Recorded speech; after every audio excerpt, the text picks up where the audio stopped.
नमस्कार, स्वागत है आपका सिटी पोस्ट लाइव में और मैं हूं आपके साथ अनुराधा। एक महिला कॉन्ट्रैक्टर है संजना झा, जिसने आरोप लगाया है और यह मामला शर्मसार करने वाला है।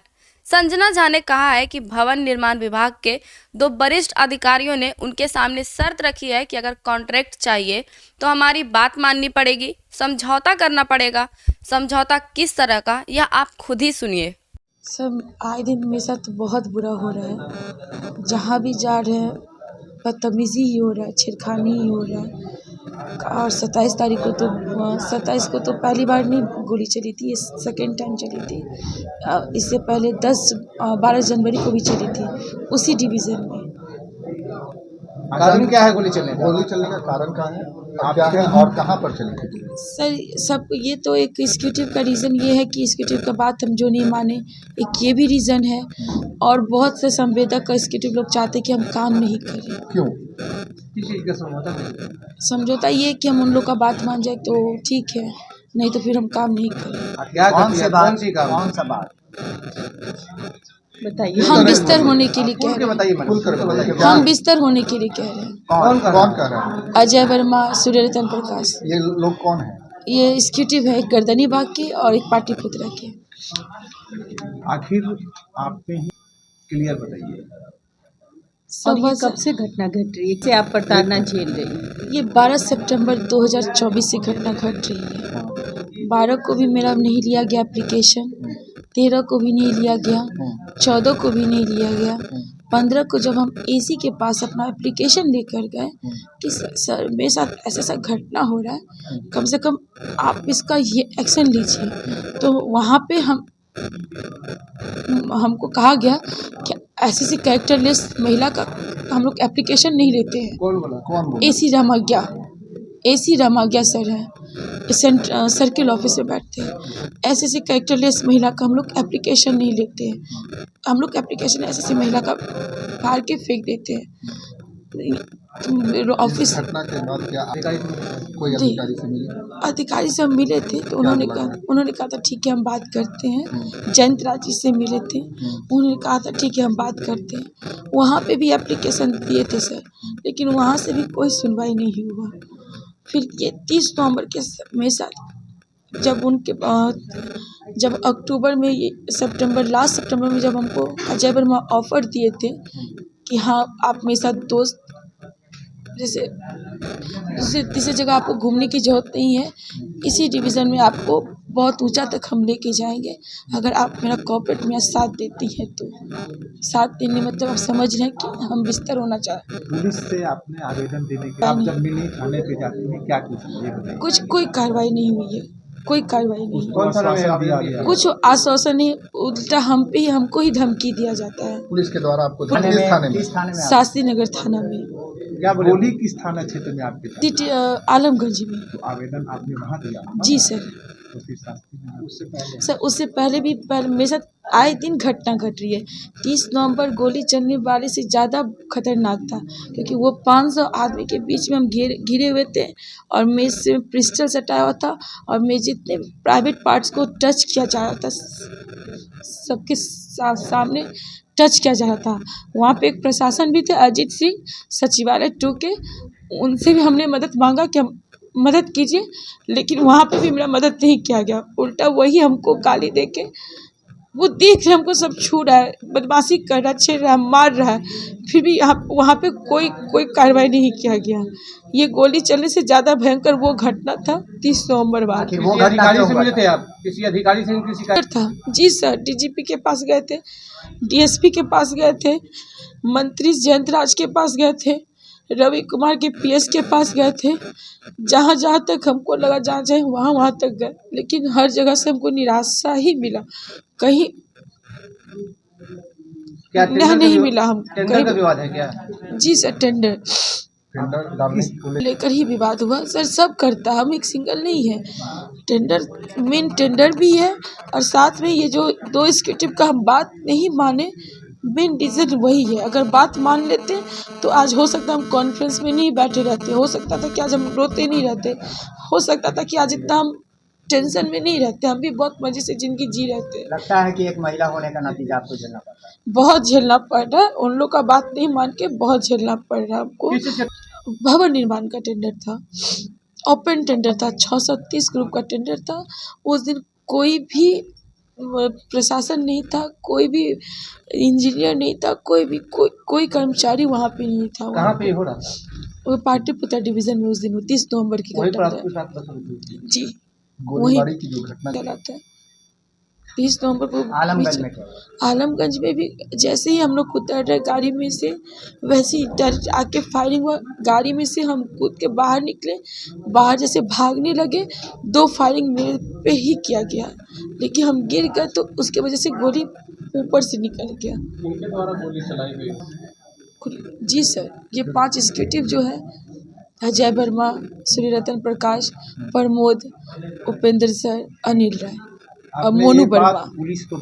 पुलिस को बताया तो उन्होंने कहा कि आपके पास कोई एविडेंस है? फ़ोन पे आपको कोई धमकी दिया?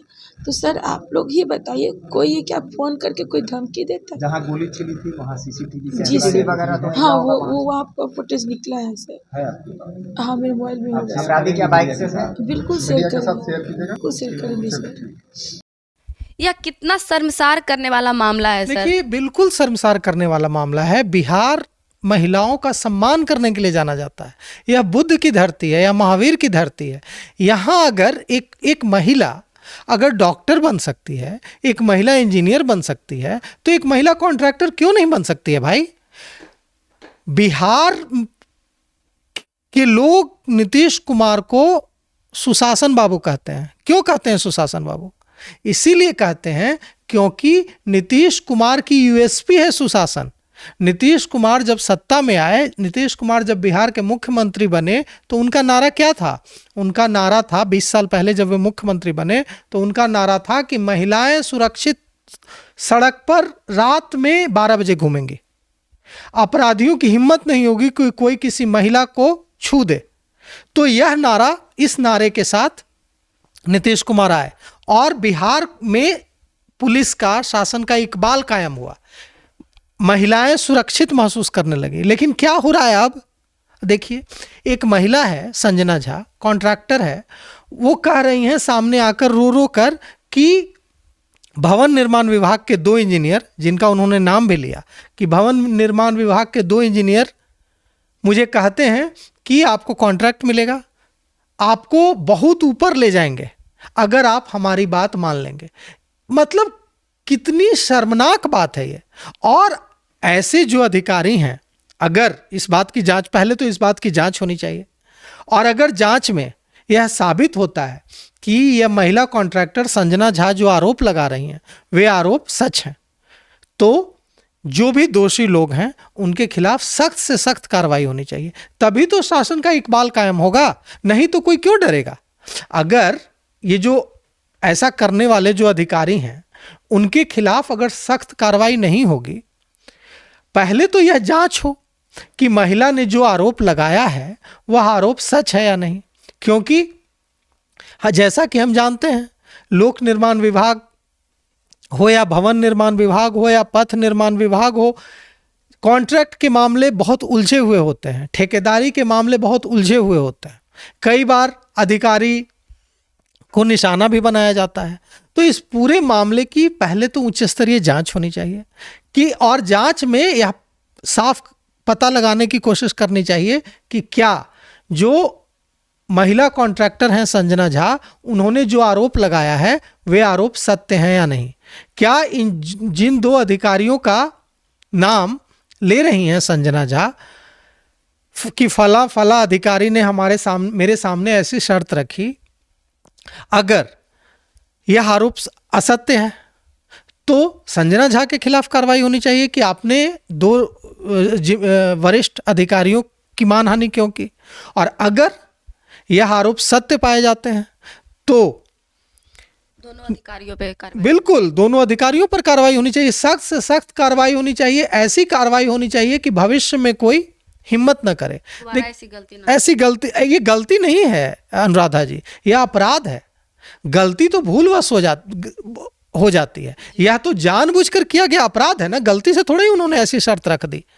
अब देखिए, अगर इस मामले में कार्रवाई नहीं होती है तो यह सवाल उठेगा, यह सवाल सिर्फ इस महिला ठेकेदार संजना झा का नहीं है, यह सवाल उन महिलाओं का है, महिलाओं की सुरक्षा का है, जिनको लगता है कि आज के बिहार में वे डॉक्टर बन सकती हैं, इंजीनियर बन सकती हैं, पुलिस अधिकारी बन सकती हैं, कॉन्ट्रैक्टर बन सकती हैं, ऑटो चला सकती हैं, बस चला सकती हैं, ट्रक चला सकती हैं, कुछ भी कर सकती हैं। सवाल उठता है कि वे जो उन महिलाओं को सुरक्षा, उन लड़कियों को सुरक्षा कौन देगा? जिम्मेवारी तो शासन की ही है।